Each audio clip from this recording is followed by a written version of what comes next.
Hi everyone, I hope you are all fine and welcome to Autodesk PowerMill. So as you know, we have completed our module number 7, which is all about the verification and output. So we have only two topics like configuring post-processor and generating the machine codes.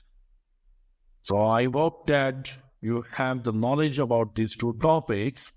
So let's get to the assignment, which is all about the module number 7, and you are very much familiar with this type of part, which is called the die.dgk file.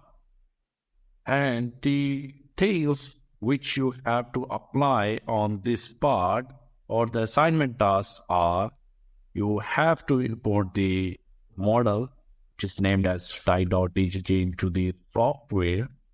And you have to apply multiple toolpath strategies to make this part finish and use different sizes of tools to make the finish look smooth. And the main task about this SAMP module is that you have to create single individual NC file for all the toolpath strategies you have applied on the part given. So that's it for the module number 7. And best of luck. Thank you very much.